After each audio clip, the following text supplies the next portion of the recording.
So in this episode, I'll be talking to my instructor, mentor, good friend, Steve Kirkman. Over a brew, we'll be discussing his diving as a soldier, an officer, and as an instructor, the risks, rewards, the good, the bad, and the indifferent. So, do you fancy a brew? Steve learned to dive over 20 years ago through the military and has progressed through the BSAC training syllabus, not only to an advanced diver level, but an open water instructor, and through the military, a sub-aqua diving supervisor. He now lives out in Fuerteventura, and amongst his day-to-day job in the oil and gas industry, he works as a technical instructor for TDI, teaching side-mounted technical diving, as well as following his own path on his brand new SF2 closed-circuit rebreather. So grab yourself a brew, sit back and enjoy. You look like you're in an old person's chair. You're looking good. No, I'm sat on my bed. Yeah, what a head boy. Yeah, well, it's either that or the office. You know what I mean? You know, so I decided to. Have you got a brew yet?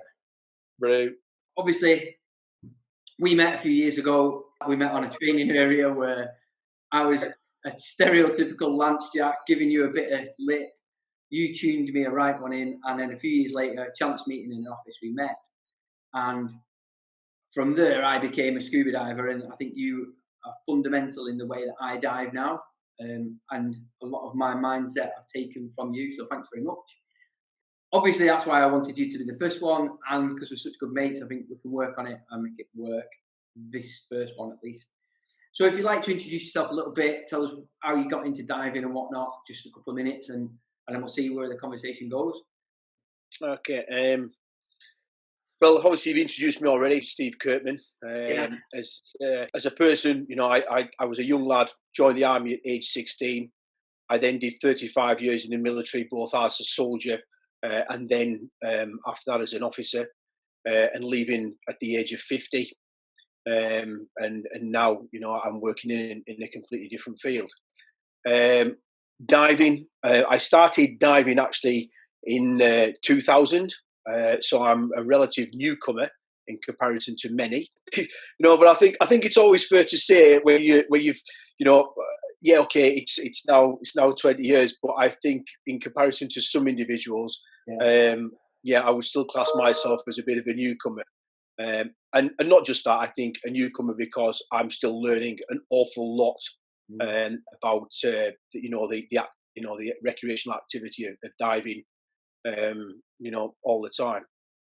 So I started in 2000. I'd always wanted to dive, and if it sounds kind of cheesy, yes, I was the young lad watching the Jacques Cousteau movies many years ago. You know, in the living room with my dad and my brother, and that was initially where the inspiration to want to dive came from. I joined the armed forces, and despite trying multiple times to get on the courses, it was just impossible.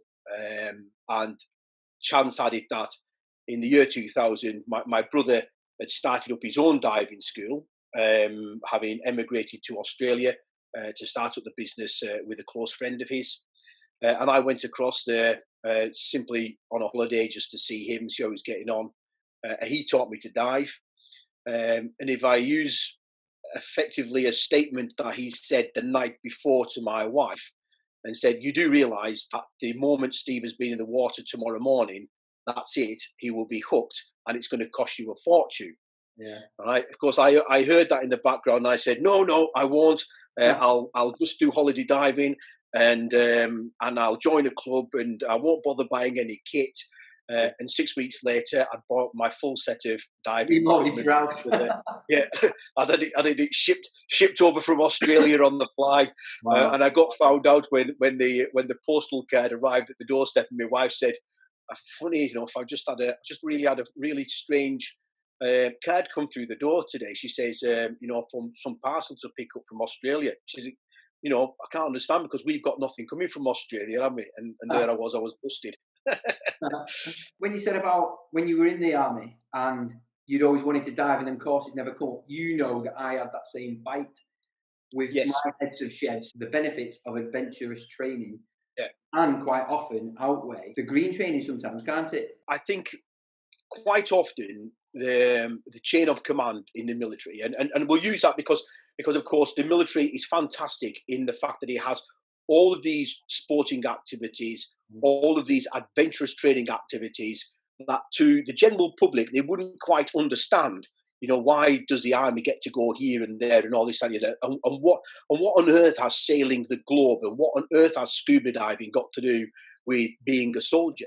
Well, they have to understand effectively what goes on in each activity and how that develops leadership and management outside of being in green skin, as we refer to it as, and using skills and what have you, away from the pressures of being in green skin. And unfortunately, there are still people within that military chain of command look at these adventurous training activities as being a get out, you know what I mean? They're a holiday activity and they don't really serve any purpose and what have you. And I would very strongly disagree, from all the time now that I've been diving as a military dive supervisor, doing expeditions all over the world and organising and participating in them. I think it's a very narrow mind set, if that is the right word, from somebody who thinks that these things don't have any benefit at all, because they do. So where does scuba diving kind of fit into that leadership and management aspect of the military? Well, if you imagine in the armed forces, the military, when you're doing your training, it's very difficult to demonstrate your leadership and management abilities when you're the private soldier on the ground, when effectively you're constantly taking orders from another individual and carrying out and executing those orders. By doing adventurous training and taking somebody out of that military activity and putting them into something like scuba diving, you are effectively putting them into a position where they are able to demonstrate outside of that military environment in a more relaxed atmosphere their own personal leadership and management skills. Yeah. And it also then allows through the instructional process like in diving through the Dive Supervisor process, to bring on those leadership and management processes, identify to the individuals where this particular thing that we're doing here, how it relates to the military. I don't think anywhere else within that military environment do you have the opportunity where the most basic soldier, all right, is suddenly leading and managing and supervising and briefing Lieutenant Colonel Farquhar, who just so happens to be his commanding officer. Yeah. And that'll be the only time that the commanding officer ever really truly gets a face-to-face with that individual. Mm. And it creates good, strong bonds, good relationships, you know what I mean? The individuals get noticed and so on and so on, so I think it's a really worthwhile activity, to have any form of adventurous training in the military.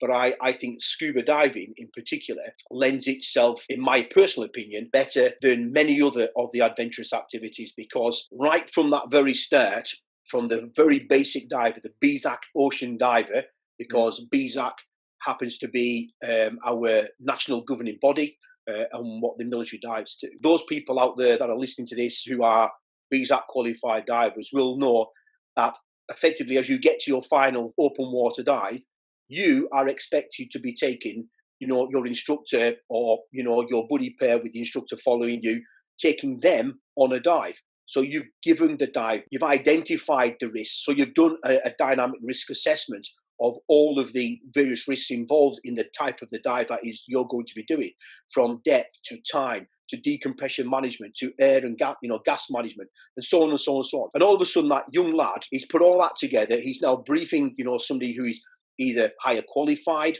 as an advanced diver, say, for example. And the next minute, they're giving you all these briefings, and then they're going off on the dive, they're executing it. They're constantly doing that dynamic risk assessment in the water, all right, against the time, against the gas management. Do they need to cut the dive short because somebody's consuming gas quicker?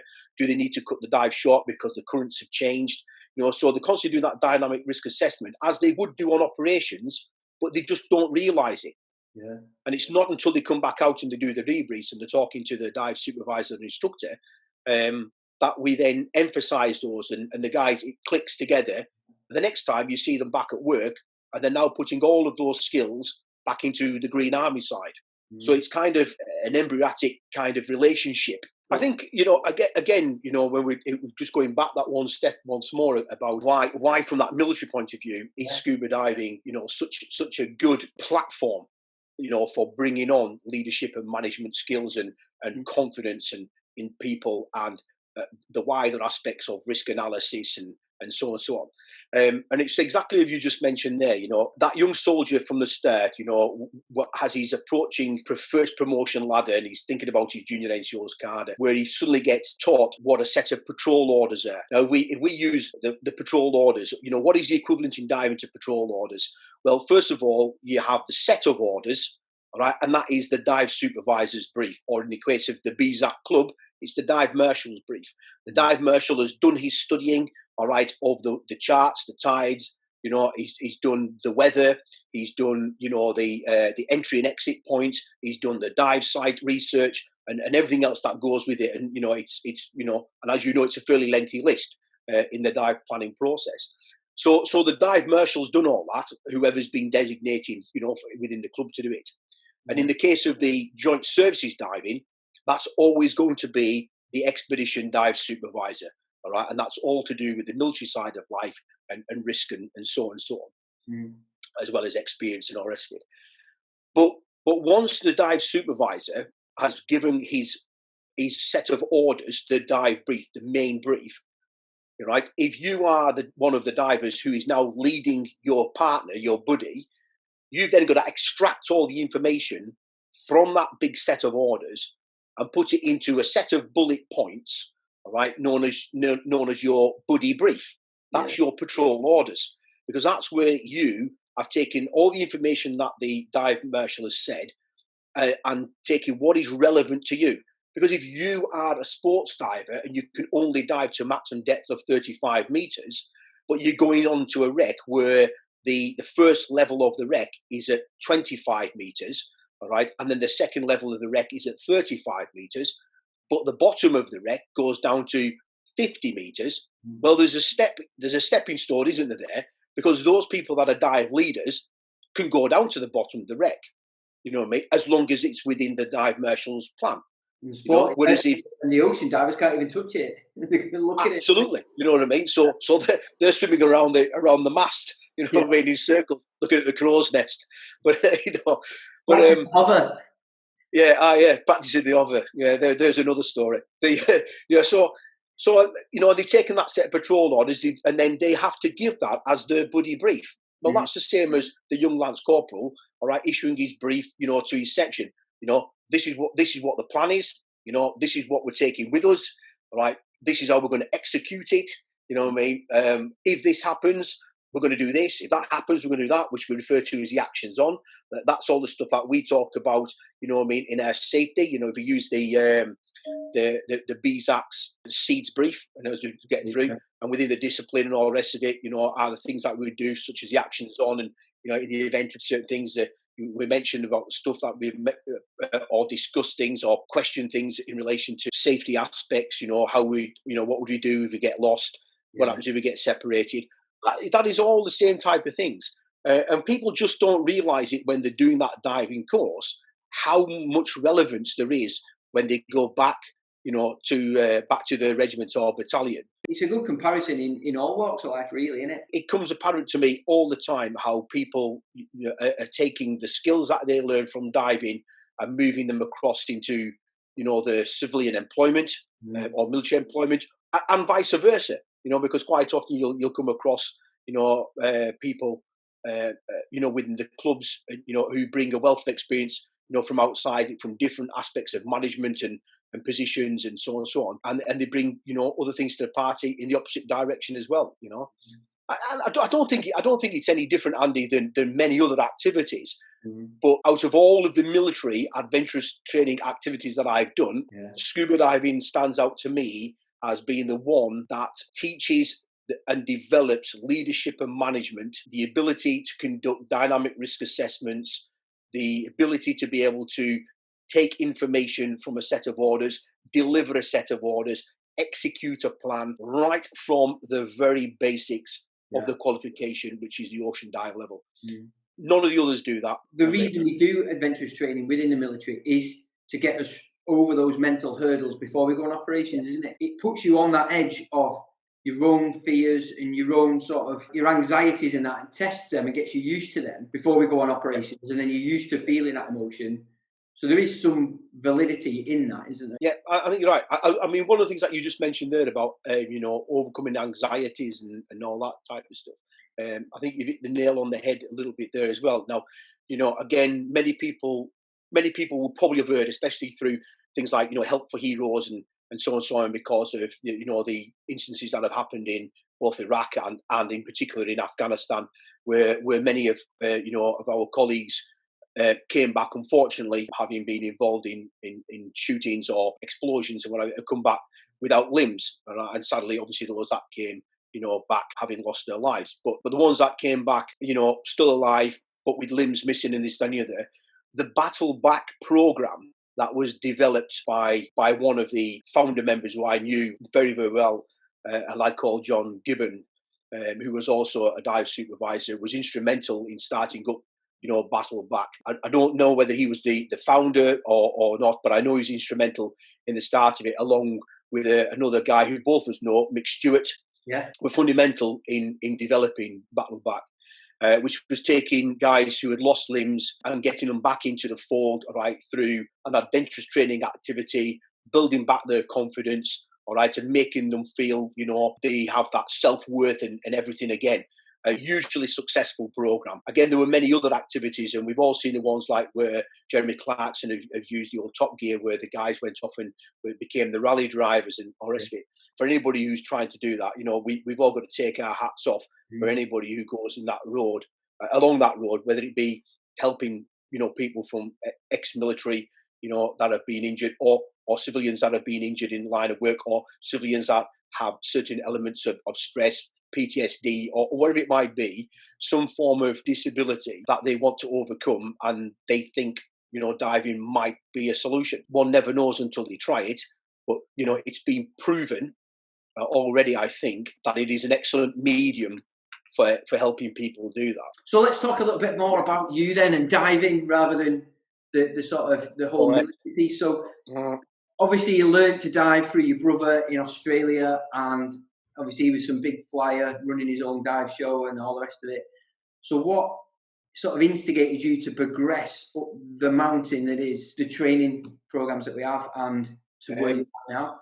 I suppose it all starts, and this is where the first part of, who have been the influencers, in the diving. So my brother, one of the things was with my brother, who was a massive, massive advocate of the BSAC, as am I. He said to me that when I returned back to work in Germany, where I was posted at the time, that I should join one of the military BSAC clubs. Yeah. And the closest one to me was Osnabrück. The club was called Osnabrück Dolphins. I managed to come across one of the guys that was within my squadron, a lad called Si McNamara. He introduced me to the club. In the club were two guys who were sat in the corner, and I was quite apprehensive as I walked in, to start off with. A lad called Dave Fear and a lad called Chris Miles. To me, name that Fear. Yeah, Dave Fear, yeah.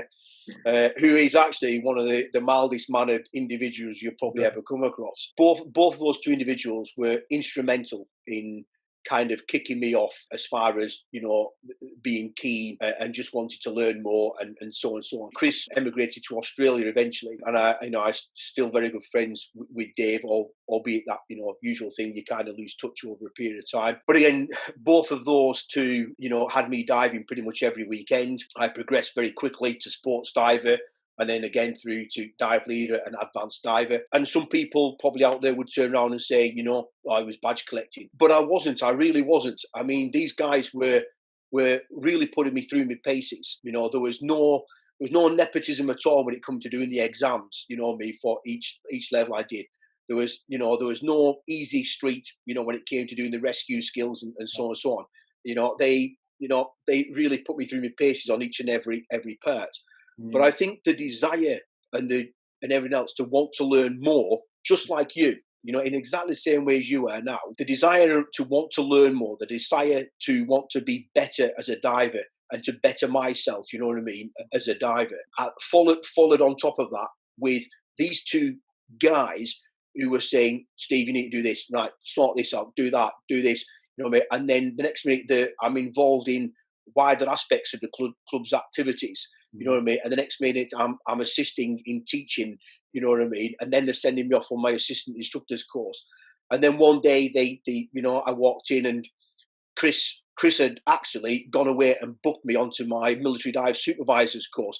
The fly sod had been in contact, all right, with my regiment, and spoken to my squadron leader and said, look, I've got this course that I really would like. At the time then I was a warrant officer, squadron sergeant major, and he said, I've got a course I'd like, Warrant Officer Kirkman to go on the course. He says, he did release it. Well, the boss at the time was great, and he released me. I went off on the what they call the pre-SADS course at the time, where you go away for a week, you kind of do the assessments and so on. And by that stage, I hadn't really been diving very long, Andy. I kind of, like you say, I'd progressed up to this advanced diver fairly rapidly, and I had quite a few doubts about my own experience, my own level of understanding, and so on and so on. And then I went down on the pre-SADS course, and of course, usual thing. First thing is start off on the right hand side. Okay, introduce yourself, who you were, how many dives you've done, where you've dived, and so on and so on.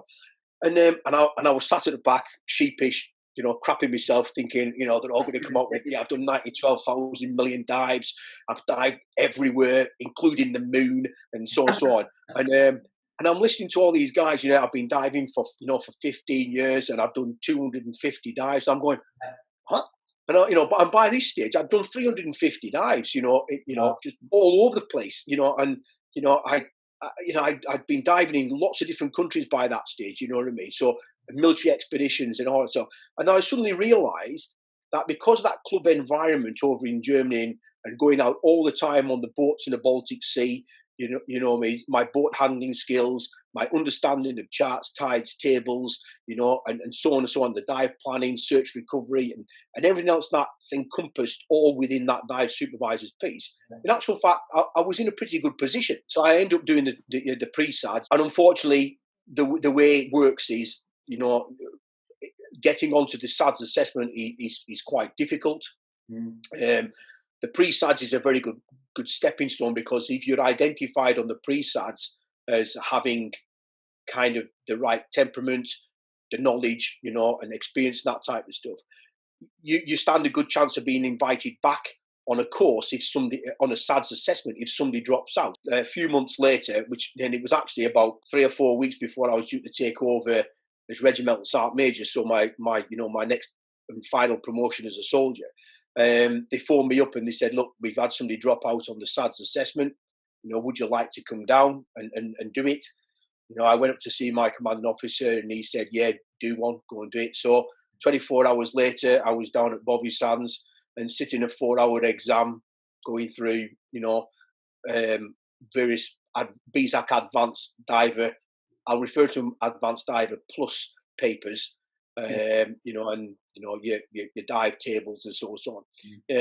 And that was the first day on a Sunday afternoon. I thought it was a pretty nails course, where you're constantly being assessed.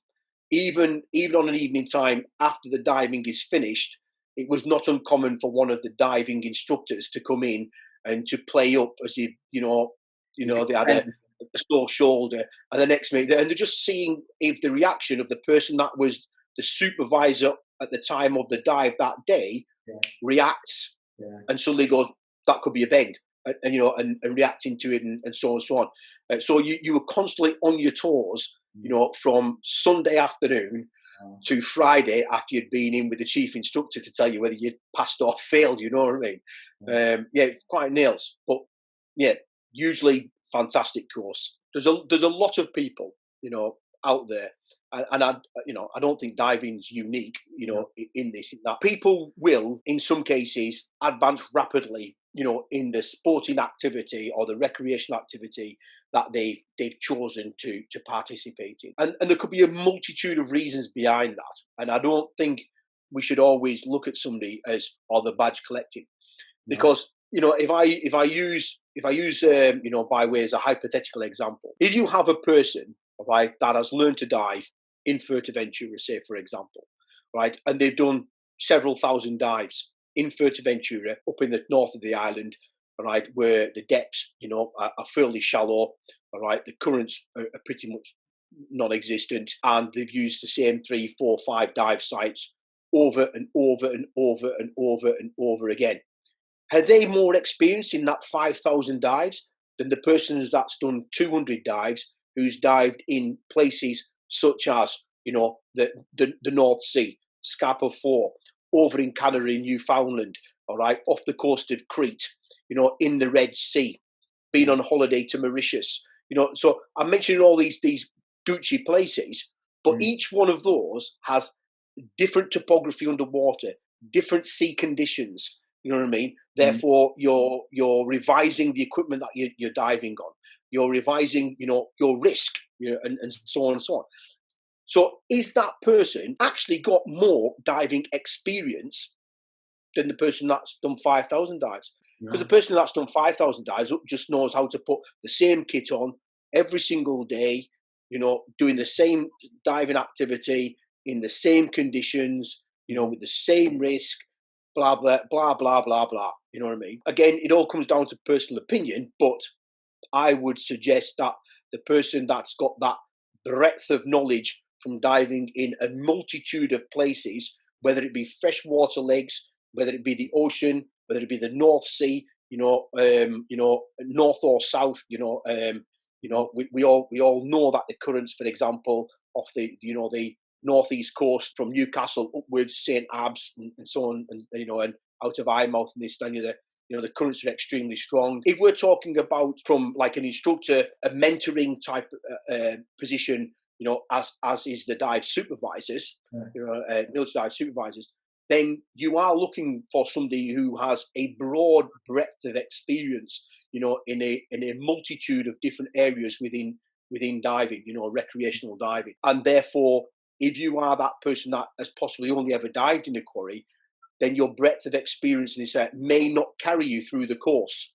Yeah, totally. In that respect. If, say, for example, let's just have a look at the BSAC Advanced Diver syllabus. It's quite extensive, you know what I mean? There's a lot to it. It takes quite a long period of time nowadays, to get through that syllabus, unless you're fortunate to be in an extremely active club, you know what I mean, that allows you to get through it. Again, going back to that individual who just wants to, dive, in the local quarry, it makes it easy. Maybe the budget isn't so great. Maybe they can't afford to go on the fantastic holidays, that they do. But I don't think we should necessarily undermine the love of the sport and and the participation in it. Yeah, totally. That advanced diver piece. If we were to move that advanced diver piece into going onto a course, pass or fail at the end of it, then you wouldn't go and attend that course, would you? Unless you really met the criteria before going on it. The club isn't like that. The club is that you progress through the advanced diver syllabus progressively within that club environment, and at the end of it, which could be 10 weeks, it could be 10 months, it could be 3 or 4 years. All again depends on the individual's commitment and effort, the commitment and effort from the club, the moon and the sun coming into alignment with Venus, and all sorts of crap like that, you know what I mean? All decide on the speed in which people, get through the diving, the diving piece. But I think a lot of it is down to the individual's determination to push. Well, that's a good lead on to my next question. And so I've noticed you have an ability, whether it's an affinity or a sixth sense or whatever, but you can kind of get into the psyche perhaps of the person you're instructing, training, whether you're good at body language or you just know, I don't know what it is, but you seem to get a feel for the person you're training and put them very much at ease. Yeah, thank you. How do you do that so naturally? Is it natural for you, or is it something you picked up? Or do you not even know you do it? Well, I think I don't even know I'm doing it. But yeah, I mean, I've been an instructor not just within diving, but in certain other fields, throughout my entire life. Instruction is something that I really enjoy. There are certain topics and certain types of things that I prefer to teach. But I think one of the things that I really do really enjoy is mentoring, in a sense that rather than doing it as a formal lesson, formal education in the classroom environment and so on. But I really enjoy doing the mentoring piece, where like we are now, just shooting the shit. If we were together at the dive site, giving tips, helping out, and so on. And then when I think one of the things when it comes down to that piece where you say you have that sixth sense of knowing the divers, I think I think I'm really quick at being able to pick up on people's anxiety. You know what I mean? And the nervousness prior to going in the water, the nervousness in the water, and so on and so on. There are times when individuals, get into a position where they're not particularly comfortable, and all you've got to do is grab hold of that person's hand. You know what I mean? Now, on the surface, to the men amongst us in this stand here, that might seem a bit pansy. You know what I mean? And not the done thing, all right? But in the water, just grabbing hold of somebody's hand, you know what I mean? It's almost an instant relief, of relaxation, because now you know that you're not on your own. You know what I mean?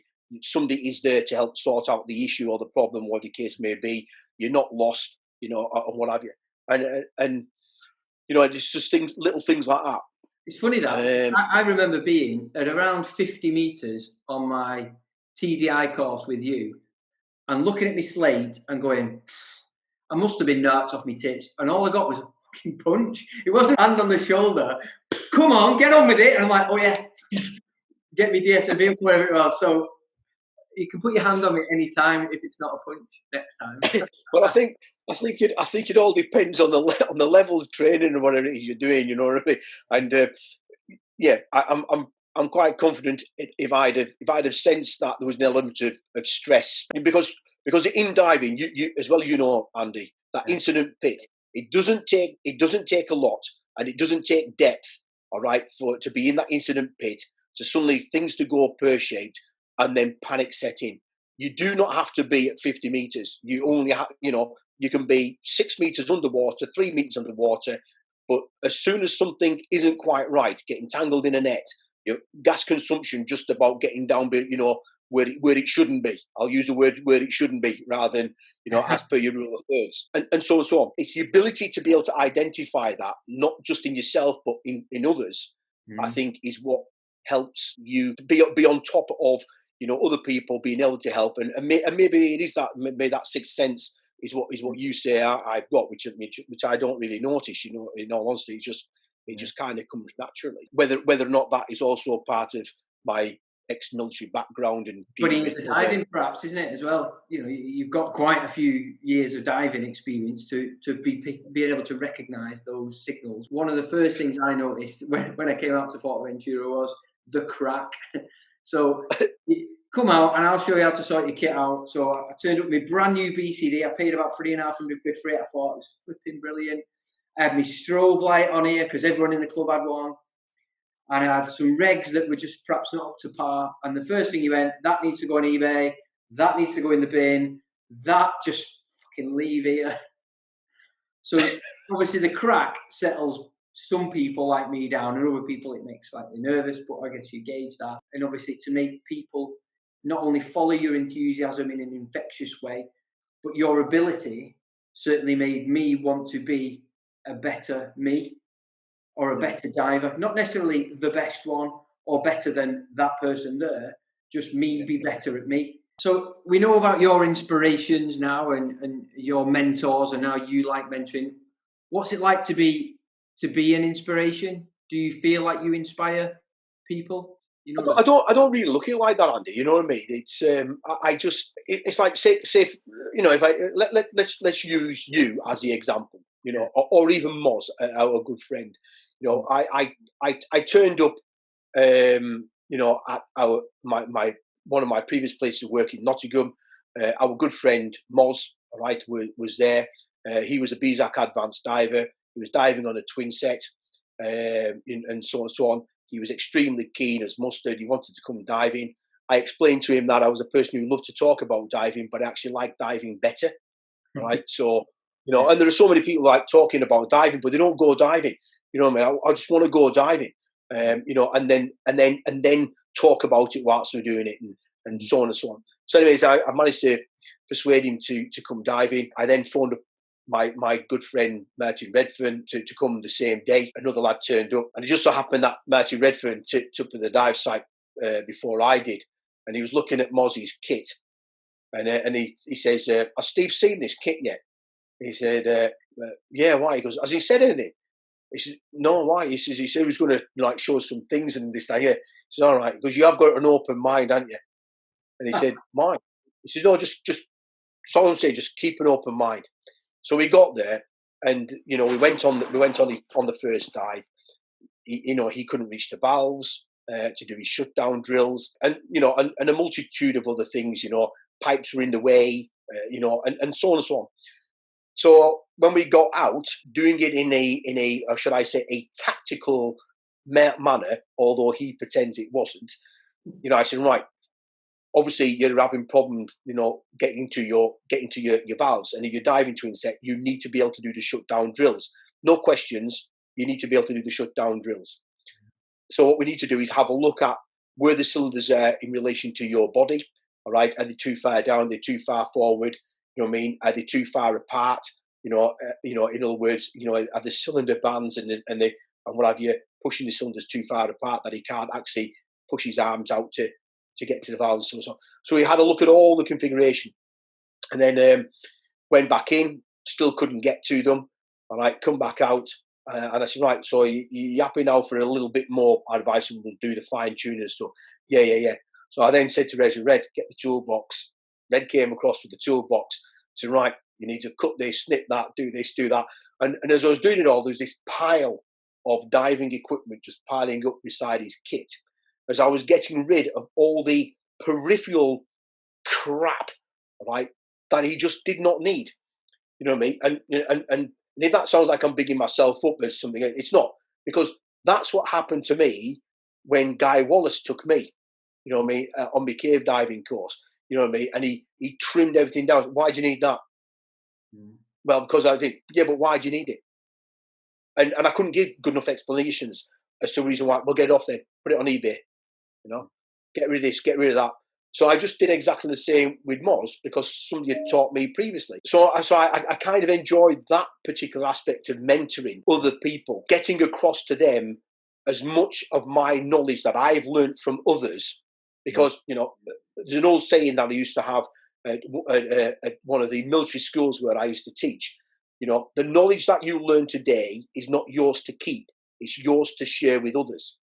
You know what I mean? And if you're a mentor, then that's the mindset you need to be in. You know what I mean? Too many people, all right, like to hold on to information as if it's precious. It puts them in a position of power. I'm not interested in that. You know what I mean? I want people to know everything that I know about my love for the sport and what I've learned from others people. You know what I mean? So many people, that I've learned many, many things from in diving. Why do I want to keep it to myself? And if that is what makes me an inspiration, then so be it. But I never look at it like that. I look at it as just the desire to want to help my friends, who also come into sport, tell them as much as I know about diving, hand across to them all the skills that I've learned and why we do this and why we do that skill. The mentality behind it, the thought process, the ethos, whatever it might be, all those buzzwords. To me, the BSAC is a fantastic organisation for learning to dive.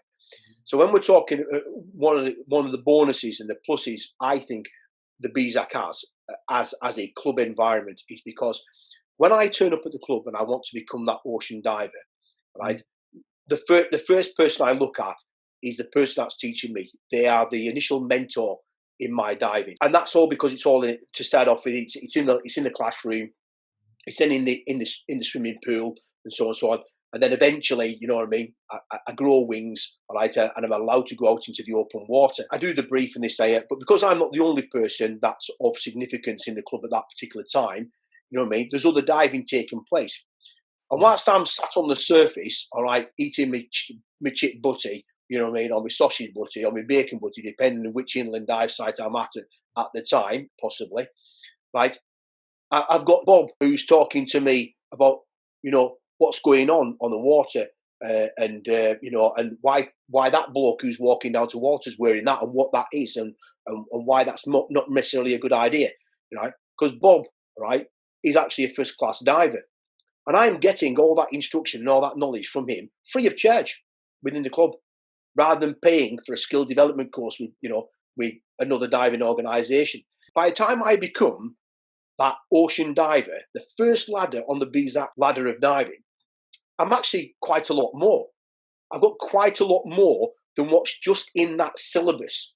Yeah. Simply because I'm in that club environment. And then all those people that have got that plethora of experience are all passing that on to me, right, free of charge.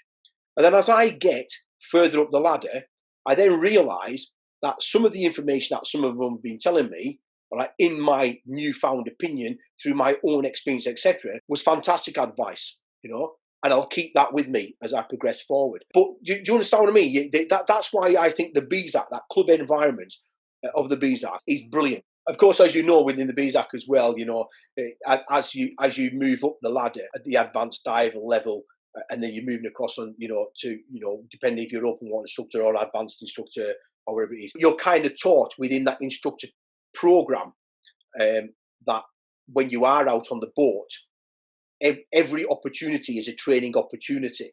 You know what I mean?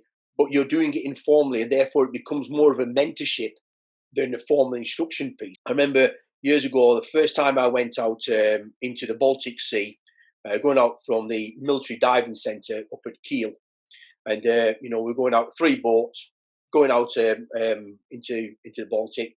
You know, and for me, you know, I was still a relatively slight new diver. I think I'd got maybe to sports dive at that particular point.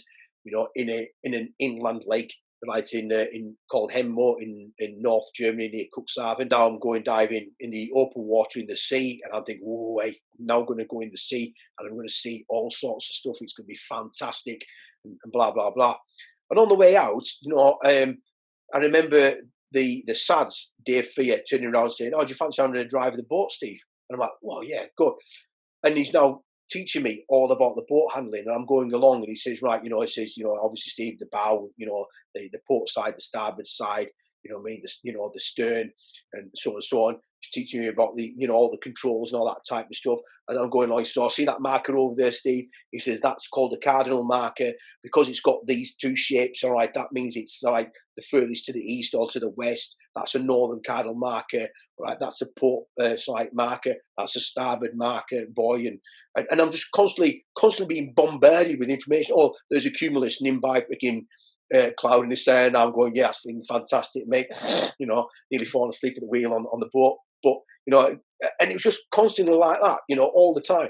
And then we get to the dive site, and I'm learning how to steady the boat, you know what I mean, as we're doing the sweep to try and find the wreck, you know what I mean. And what we do is the words of command in order to shove over the shot line, and you know what I mean. So it's done in a manner, and everyone understands what their part in it is, and just so on and so on. And I came back from that first day of diving in the sea, you know what I mean, having driven a boat, having been involved in putting shot lines in, grappling, all right, you know, for wrecks because we didn't have an echo sounder, but we had, you know, bearings and transits and so on and so on. And I come back from that day's diving, and my brain was exhausted, all right, with the amount of things that had been shoved in through my ears that day, you know, but absolutely fantastic. And it was just like that every time I went out. All these people trying to mentor me, you know, another guy who is a good inspiration as well, with a guy called Kev Holmes, now a national instructor, based still out in Germany. His manner and his way of teaching and getting stuff across to you and this, you know, was fantastic. And I just like a sponge, just like you are now, just a sponge wanting to learn more and more and more. I wanted to know the ins and outs of the fat about everything that we're doing, you know. That BSAC, yeah, and that's what's great about the club. And notwithstanding, of course, that one we always talk about, because it's a diving organisation that teaches its divers how to take themselves diving rather than being taken diving, all right, by a dive master or an instructor, you know, at some diving centre on holiday or the case may be. Okay then, that's the end of episode 1, where we've been talking to my really good friend and the guy who introduced me to scuba diving, Steve Kirkman. We've talked through his life through the military as a scuba diver, as an instructor, and then on the next episode then we'll be talking a little bit more about technical diving, and then where he's taken that then onto cave diving. So if you're interested in that, there'll be a link up here to the next episode. Don't forget to hit the subscribe button at the bottom, and at the side of that is a little bell icon. If you click that, you'll get notified every time we post a new video. Thanks for watching. See you on the next one. See you on Insta.